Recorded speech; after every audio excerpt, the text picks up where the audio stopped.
કાંઈ વાંધો નહીં, હવે આપણે અહીંયા વ્યવસ્થા કરી નાખી આનાથી ખીચી પીસી.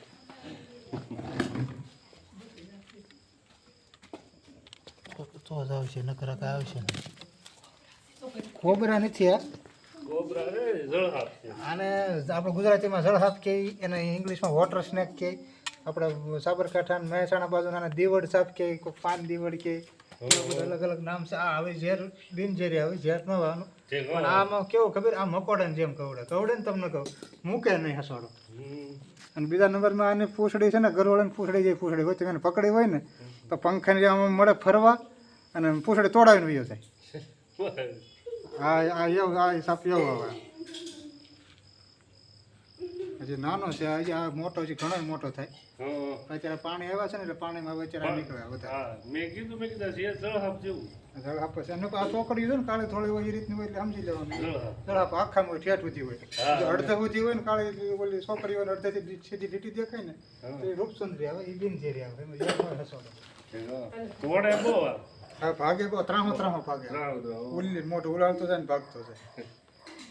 કાંઈ વાંધો નહીં, પૈસા નાખે હારી થઈ ગયા, મૂકી દેવો પાછું ચકડી છે.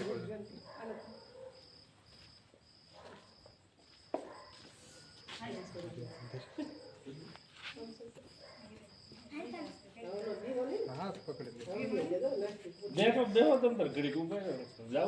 હાથ હું તો આંગળી માટે મારી ગયો.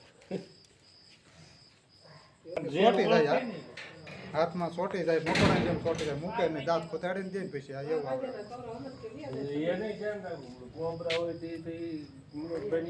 સારું હવે એના આગળ મૂકી દેવું, સારી થઈ જાય.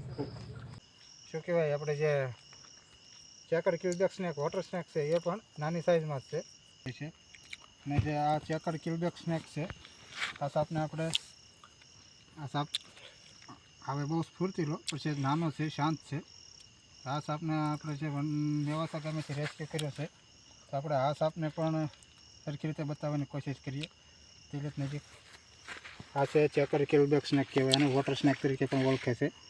જે આની ઉપર જે કાળા અને જામ હલકા છે, ચોકલેટી જેવા ડાર્ક આવે અને આખો ગ્રીન જેવો હોય. તો આપણે આ સાપને અત્યારે અહીં મંડાઈથી મેવાસાથી રેસ્ક્યુ કર્યો છે. આ સાપને પણ આપણે અહીંયા આઝાદ કરીશું એટલે હવે પોતાના પ્રાકૃતિક વાતાવરણની અંદર જતો રહેશે. આ છે વોટર સ્નેક.